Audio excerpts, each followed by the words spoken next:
जय भीम दोस्तों। आज की इस वीडियो में हम बाबा साहब द्वारा लिखी गई किताब एनिहिलेशन ऑफ कास्ट का चैप्टर नंबर 11 डिस्कस करने जा रहे हैं। तो जो ये चैप्टर नंबर 11 है, इसका अगर मैं एक लाइन में बताऊं तो ये इस चैप्टर में इस चीज को डिस्कस किया गया है कि हिंदुओं के बीच में संगठन क्यों नहीं बन पाता, हिंदुओं के बीच में एकता क्यों नहीं होती, उस चीज को इसके अंदर डिस्कस किया गया है। तो फ्रेंड्स, वीडियो शुरू करने से पहले एक रिक्वेस्ट करना चाहूंगा कि प्लीज वीडियो अगर अच्छा लगे तो उसको लाइक, कमेंट में जय भीम जरूर लिखें और वीडियो को शेयर करें ताकि बाबा साहब के विचार ज्यादा से ज्यादा लोगों तक पहुंच सके। और चैनल को सब्सक्राइब जरूर कर लें ताकि हमारे जो महापुरुष है, महामानव है, उनके विचारों से आप ज्यादा से ज्यादा अवगत हो सके, क्योंकि इस चैनल पर रेगुलरली हमारे महामानवों के विचारों, आइडियाज, थॉट्स और उनकी बुक्स रिलेटेड वीडियोज ही हम डालते रहते हैं। तो इस चैप्टर 11 के अंदर जो बाबा साहब ने डिस्कस किया है वो किया है कि हिंदुओं के बीच में संगठन इम्पॉसिबल क्यों है। और जो ये आइडिया ऑफ संगठन है, मतलब जो संगठन इम्पॉसिबल है, यानी हिंदुओं के बीच में एकता नहीं होती है, तो ये संगठन इसलिए बनाया जाता है ताकि वो यूनाइट हो सके और वो किसी प्रॉब्लम से मतलब मिलके लड़ सके। और हिंदुओं के दिमाग में जो एक टिमिडिटी या कावर्डिस है, मतलब हिंदुओं के दिमाग के अंदर जो एक कायरता भरी हुई है, उसको दूर करने के लिए संगठन बहुत जरूरी है। लेकिन संगठन बन नहीं पाता, कारण क्या है? और उस संगठन के नहीं होने की वजह से जो हिंदुओं में जो एक कायरता रहती है और वो इतनी जबरदस्त रहती है कि जहां पर एक मुसलमान और सिख अगर कोई प्रॉब्लम आती है तो वो बड़ी बहादुरी से लड़ते हैं, लेकिन जो हिंदू है वो खुद को बचाने के लिए मतलब बहुत ही low ways of treachery and cunning for protecting himself, मतलब अगर प्रॉब्लम मुसलमानों और सिखों के सामने आती है तो वो बहादुरी से लड़ते हैं, लेकिन अगर कोई प्रॉब्लम या कोई कठिनाई या कोई मतलब खुद को बचाने की या खुद को प्रोटेक्ट करने की बात हो तो मोमडन मुस्लिम और सिख काफी बहादुरी से हर सिचुएशन को फेस करते हैं। लेकिन हिंदुओं को खुद को प्रोटेक्ट करने के लिए लो वेज ऑफ ट्रीचरी एंड कनिंग, मतलब ट्रीचरी मतलब गद्दारी और कनिंग मतलब चालाकी, गद्दारी और चालाकी का यूज करना पड़ता है खुद को बचाने के लिए। इसी चीज को बाबा साहब ने इस चैप्टर के अंदर एनालिसिस करने की कोशिश की है। The question naturally arises from where does the Sikh or Mohammedan derive his strength which makes him brave and fearless। तो जो मेन क्वेश्चन आता है कि जो मुस्लिम और सिख है उनके पास इतनी ताकत कहाँ से आती है, उनके पास में मतलब ऐसी क्या ताकत है जिसके कारण से वो इतने ब्रेव और फियरलेस होते हैं, क्या कारण है? तो बाबा साहब आगे कहते हैं कि I am sure it is not due to relative superiority of physical strength, diet और ड्रिल। बाबा साहब कह रहे हैं कि बिल्कुल बाबा साहब इस बारे में बिल्कुल श्योर है कि भाई ये जो सुपीरियरिटी है मुसलमान और सिख जिस ब्रेवरी के साथ में, जिस साहस के साथ में लड़ते हैं, वो फिजिकल स्ट्रेंथ या किसी प्रकार की कोई डाइट या कोई एक्सरसाइज की वजह से ऐसा नहीं है। ये जो उनमें ब्रेव और करेज आता है वो एक उस भावना से आता है और उस फीलिंग से आता है कि अगर कोई सिख है उस पर कोई कठिनाई आती है तो उसे पता है कि अगर मेरे पर कोई कठिनाई है तो मेरे को जो मेरे समाज के, सिख समाज के सारे लोग हैं वो मुझे बचाने के लिए जरूर आएंगे।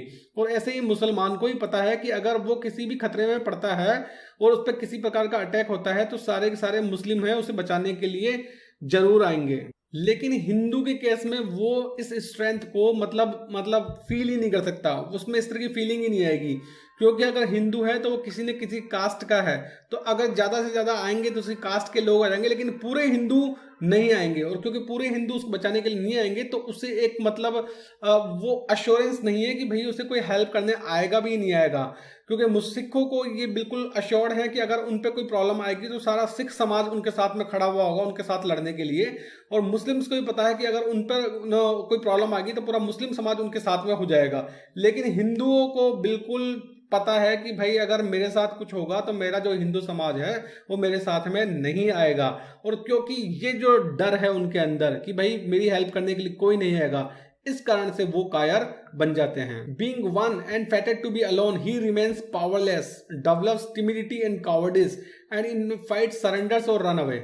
और क्योंकि इसी कारण से मतलब उसे पता है कि भैया मेरी हेल्प करने के लिए तो कोई नहीं आने वाला है ना, इस कारण से वो मतलब ना कायर बन जाते हैं। और कोई लड़ाई अगर कुछ होती है तो कोई फाइट होती है तो उसमें या तो सरेंडर कर देते हैं या भाग खड़े होते हैं। तो the Sikh as well as the Muslim stands fearless and gives battles because he knows that though one he will not be alone, है ना। तो सिखों और मुस्लिमों को पता है वो बिल्कुल कि अगर वो बैटल के अंदर अकेले भी हैं तो वो अकेले नहीं है, उनके साथ में पूरा समाज उनके साथ में खड़ा है। इस कारण से वो अकेले होकर भी बिल्कुल फियरलेस, बिना किसी डर के रहते हैं। लेकिन हिंदुओं के अंदर क्योंकि इस चीज की कमी है, इस कारण से वो भाग खड़े होते हैं। जो बाबा साहब है इस चीज को फर्दर एक्सप्लेन करते हैं कि if you pursue this matter further, तो जो Sikh and Mohammedan to feel so assured, जो सिख और मुस्लिम है वो बिल्कुल अश्योर रहते हैं कि उनको बचाने के लिए उनका समाज आएगा, और हिंदू इस बारे में मतलब काफी डिस्पेयर और दुखी है कि उनको बचाने कोई नहीं आएगा। तो उसका कारण क्या है? उसका कारण बाबा साहब बताते हैं कि जो मुसलमानों और सिखों का जो रहने का तरीका है वो एसोसिएटेड मोड ऑफ लिविंग है। ठीक है, वो एक दूसरे के साथ में रहते हैं, एक दूसरे के साथ में भाईचारे के साथ में रहते हैं। और जो ये एसोसिएटेड मोड है, मतलब एक दूसरे के साथ में रहना, भाईचारे से रहना, उसमें उससे क्या है, सिखों और मुस्लिमों में एक भाईचारे की, एक अपनेपन की फीलिंग बढ़ जाती है। और क्योंकि सिखों में मुसलमानों में एक दूसरे के प्रति अपनेपन की एक भाई वाली फीलिंग बढ़ जाती है, among Sikhs and Muslim there is social cement which makes them भाईज, है ना। सिखों और मुस्लिमों के बीच में एक सोशल सीमेंट है, एक भाईचारा है, एक फेलो फीलिंग है। इस कारण से वो आपस में उनको भाई बना देती है। और जब एक सिख दूसरे सिख का भाई है और एक मुस्लिम दूसरे मुस्लिम का भाई है, तो ऑब्वियसली अगर भाई पे कोई विपदा आएगी, कोई भाई को परेशानी होगी, तो भाई तो फिर उसकी हेल्प करने के लिए आएगा है ना, उसका भाई। लेकिन हिंदुओं में ये चीज नहीं है। हिंदुओं में मतलब भाईचारे वाली भावना नहीं है। हिंदू में वो फेलो फीलिंग बिल्कुल भी नहीं है। और क्योंकि उनमें आपस में भाईचारे की भावना नहीं है, एक हिंदू दूसरे हिंदू का भाई नहीं है, इसलिए उन्हें पता है कि भैया मुझे बचाने वाला कोई नहीं आने वाला। Among Sikhs and Muslims there is a social cement which makes them bhais. Among Hindus there is no such cement and one Hindu does not regard another Hindu as भाई। सिखों और मुसलमानों में भाई, एक दूसरे की भाई वाली फीलिंग है, जबकि हिंदुओं में कोई भाई वाली फीलिंग नहीं है। इससे ही हमें पता लगता है कि क्या कारण है कि सिख बिल्कुल फियरलेस है, बिना किसी डर के हैं। क्या कारण है कि मुसलमान बिल्कुल बिना किसी डर के हैं, बिना किसी फियर के हैं। इसी से पता लग जाता है हमें। दिस एक्सप्लेन्स व्हाई सिख से, इसी से पता लगता है कि जो एक सिखों के अंदर जो एक सेइंग है, एक कहावत है कि एक सिख है वो 1.25 लाख के बराबर है। एक सिख या एक खालसा 1.25 लाख लोगों के बराबर है। और एक जो मोमडन है, एक मुस्लिम हो, वो मतलब हिंदुओं की पूरी भीड़ के आगे भी नहीं झुकने वाला। मतलब एक मुस्लिम पूरी हिंदुओं की भीड़ के बराबर है। अब बाबा साहब आगे एक्सप्लेन करते हैं कि ये सिखों के अंदर मुस्लिमों में इतना जो भाईचारा है और हिंदुओं में नहीं है, वो क्या कारण है। उसका कारण बाबा साहब बताते हैं, this difference is undoubtedly a difference due to cast.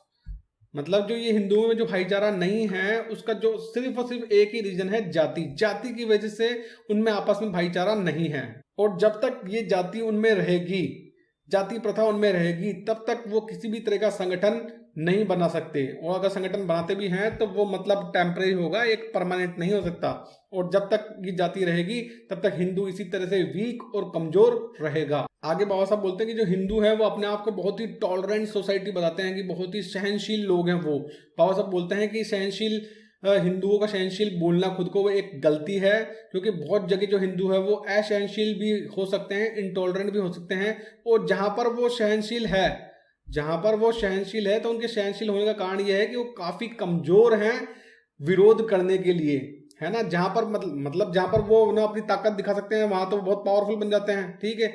और जहां पर मतलब वो कमजोर होते हैं और अपनी ताकत नहीं दिखा सकते हैं, वहां पर वो मतलब बोलेंगे कि हम तो काफी सहनशील हैं। तो या तो बोलेंगे कि हम काफी सहनशील हैं, या फिर टू इंडिफरेंट टू अपोज, या फिर अगर कोई चीज हो रही है तो उन्हें फर्क ही नहीं पड़ता कि कुछ हो रहा है क्या। यहाँ पर मैं एक चीज एक और बताना चाहूंगा कि जो हिंदू बोल रहे हैं कि भैया हम सहनशील हैं, तो यार आप सहनशील हो, आपने जो नीची जाति के लोग हैं, ठीक है, जो शूद्र हैं, उन लोगों के साथ में तो कभी टॉलरेंस नहीं दिखाया। उनके साथ तो आप बिल्कुल इनटॉलरेंट रहे हो। उनको मतलब जो जिस तरह से प्रताड़ित किया जाता है उस तरह से आपने हजारों साल से प्रताड़ित किया है, ठीक है। और मुस्लिमों और ईसाइयों के सामने आप अगर हार गए उनसे, तो आप कहते हो कि हम तो बहुत टॉलरेंट सोसाइटी हैं जी। मतलब कुल मिला के बात होगी, अगर आप मतलब किसी की ऐसी तैसी कर दो, है ना, तो आप बहादुर हो। और कोई अगर आपकी ऐसी तैसी कर दे, है ना, तो सामने वाला वो आतंकवादी हो गया, है ना, और आप बहुत ही सहनशील हो गए।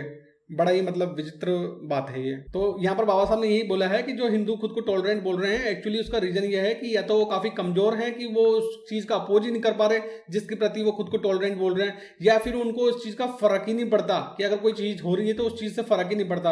और too indifferent to oppose, indifferent का मतलब ये हो गया कि मतलब उनको फर्क ही नहीं पड़ता उस चीज।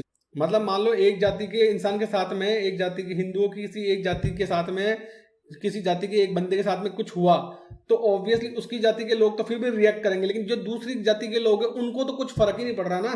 उससे कि दूसरी जाति के इंसान के साथ में कुछ गलत हुआ तो उनको उससे कोई फर्क ही नहीं पड़ेगा। तो this indifference of Hindus has become so much part of their nature that a Hindu will quite meekly tolerate and insult as well as wrong. तो जो इनडिफरेंस है, इनडिफरेंस का मतलब मैं फिर बता दूं कि कोई फर्क नहीं पैंदा, सीधी सी बात में बोले तो कोई फर्क नहीं पैंदा, मतलब कुछ क्या हो रहा है आपके सामने आपको कोई फर्क ही नहीं पड़ता, आप बिल्कुल इनडिफरेंट हो उस चीज के प्रति, आपको कोई फर्क ही नहीं पड़ता, कोई फर्क नहीं पैंदा आपके सामने क्या गलत हो रहा है, दूसरी जाति के इंसान के साथ में क्या हो रहा है, या वहां यहाँ आप बैठे हो वहां नॉर्थ में क्या हो रहा है, साउथ में क्या हो रहा है, आपको उस चीज में कोई इंटरेस्ट ही नहीं है, आप बिल्कुल इनडिफरेंट हो राजनीति के प्रति या किसी भी चीज के प्रति, आपको कोई फर्क नहीं पैंदा।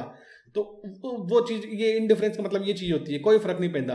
This indifference of the Hindus has become so much a part of their nature that a Hindu will quite meekly tolerant and insult. अगर किसी हिंदू की इंसल्ट भी हो जाएगी तो उससे कोई फर्क ही नहीं पड़ रहा है ना, वो बिल्कुल आराम से, उसे फर्क ही नहीं पड़ रहा, वो इंसल्ट हो गई तो हो गई जी, खत्म बात। और इसी चीज को समझाने के लिए बाबा साहब ने यहाँ मॉरिस की एक कोटेशन भी यूज की है, the great reading down the little, the strong beating down the weak, the cruel man fearing not, kind man daring not and wise man caring not. तो इस तरह से कुल मिला के बाबा साहब ये कहना चाह रहे हैं कि जो इनडिफरेंशिएशन जो ये है is the worst kind of disease that can infect a people with the Hindu gods all fearing forbearing. It is not difficult to imagine that pitiable condition the wronged and the oppressed among the Hindus. आगे बाबा साहब पूछते हैं कि why is Hindu so indifferent, मतलब जो हिंदू है वो इतना इनडिफरेंट क्यों है, मतलब कोई किसी चीज से फर्क क्यों नहीं पड़ता। In my opinion this indifferentiation is the result of caste system which has made sangathan and cooperation even for a good cause impossible. Baba Saheb बोलते हैं कि जो ये जो इनडिफरेंशिएशनिज्म है वो किस वजह से है कि उन्हें कोई फर्क नहीं पड़ता, वो कास्ट सिस्टम की वजह से है। तो ऑब्वियसली जो कास्ट सिस्टम की वजह से भैया एक कास्ट के साथ कुछ गलत हो रहा है तो दूसरी कास्ट को उससे फर्क ही नहीं पड़ता, और क्योंकि इस चीज से उनको कोई फर्क नहीं पड़ता कि दूसरी जाति के साथ में कुछ गलत हो रहा है तो वो उस चीज के लिए खड़े ही नहीं होंगे। इसी कारण से उनके बीच में आपस में संगठन बनाना या किसी प्रकार का कॉपरेशन सहयोग होना वो बिल्कुल इम्पॉसिबल है, और मतलब कोई अच्छे कोज के लिए भी वो बिल्कुल इम्पॉसिबल है। तो कुल मिला के हम देखें तो इस चैप्टर का यही सार है कि भैया हिंदू जो मुस्लिम और सिख है उनमें क्योंकि आपस में भाईचारा है, किसी प्रकार की कोई जाति टेक्निकली उनके धर्म के हिसाब से प्रेस्क्राइब कोई जाति नहीं है। हो सकता है कि वो इन प्रैक्टिस हो सकता है क्योंकि यहाँ हिंदुओं के बीच में रह रहे हैं और काफ़ी हिंदुओं से कन्वर्ट भी हैं, तो प्रैक्टिकली हो सकता है जातिवादी हो, लेकिन टेक्निकली उनके धर्म में नहीं है। और जब टेक्निकली धर्म के अंदर जाति नहीं होती है और लोग अगर मानते भी हैं तो हम धर्म का हवाला देके कह सकते हैं कि यार हमारे धर्म में तो इस्लाम धर्म में जाति नहीं है, आप मान कैसे रहे हो, आप इस चीज़ को कोट कर सकते हो। लेकिन क्योंकि हिंदू धर्म में तो ऑफिशियली जाति है तो इसलिए हम क्योंकि ऑफिशियली जाति है और हिंदू धर्म रिलीजियस स्क्रिप्चर्स उस चीज को सैंक्शन करते हैं, उसको डिवाइनिटी प्रदान करते हैं, है ना, जाति को एक डिवाइन सिस्टम मानते हैं, तो इसलिए हम कास्ट सिस्टम का विरोध नहीं कर सकते। लेकिन सिख और इस्लाम धर्म में उस चीज का विरोध किया जा सकता है क्योंकि ऑफिशियली धर्म के अंदर तो कोई जाति नहीं है ना, और क्योंकि इस्लाम और सिखिज्म के अंदर जाति नहीं है इस कारण से उनमें जो लोग हैं सिख हैं और मुस्लिम हैं, सिखों के अंदर आपस में भाईचारा हो जाता है और मुस्लिमों के अंदर आपस में भाईचारा हो जाता है, एक फेलो फीलिंग आती है। और ऑब्वियसली भाई के साथ कुछ गलत होगा तो भाई तो आएगा ही ना, खड़ा होगा दूसरा भाई उसके साथ में। तो इस कारण से जो सिख है और मुस्लिम वो बिल्कुल फियरलेस रहते हैं, उन्हें पता है कि हमारे साथ में हमारा समाज खड़ा है। लेकिन हिंदू धर्म में ऐसा नहीं है, हिंदू धर्म तो जातियों में डिवाइडेड है, और क्योंकि जातियों में डिवाइडेड है और हर जाति अपने आप में एक अलग समाज है, हर जाति अपने आप में एक कम्युनिटी है, हर जाति अपने आप में एक अलग धर्म हो गया एक तरह से, और उनको दूसरी जाति से कोई लेना देना ही नहीं है, और वो दूसरी जाति में क्या चल रहा है उसके प्रति इनडिफरेंट रहते हैं, उन्हें कोई लेना देना नहीं है अगर दूसरी जाति के साथ में कुछ गलत हो रहा है तो। और इसी कारण से हिंदुओं के अंदर कभी भी एकता, संगठन या किसी प्रकार का कॉपरेशन नहीं हो सकता, ऐसा बाबा साहब इस चैप्टर के अंदर एक्सप्लेन करते हैं और कहते हैं। तो आई होप कि फ्रेंड्स की वीडियो आपको अच्छा लगा होगा, और अच्छा लगे तो प्लीज लाइक और कमेंट जरूर कीजिए और शेयर जरूर कर दीजिए ज़्यादा से ज़्यादा फ्रेंड्स और अपने रिलेटिव्स के साथ में इस वीडियो को, ताकि उनको बाबा साहब के विचारों से प्रेरणा मिल सके और उस चीज़ों से वो समझ सके कि बाबा साहब क्या बोलते थे, बाबा साहब के विचारों से अवगत हो सके। इसलिए इस वीडियो को ज़्यादा ज़्यादा शेयर कर दीजिए और चैनल को सब्सक्राइब जरूर कर लीजिए, ताकि इसी तरह के और वीडियोस बाबा साहब और हमारे समाज के और महामानवों के विचारों, आइडियाज़ और थॉट से रिलेटेड वीडियोस आप लगातार इस चैनल पर देखते रहेंगे, इसलिए चैनल को सब्सक्राइब जरूर कर लीजिए। Thanks for watching the video. जय भीम।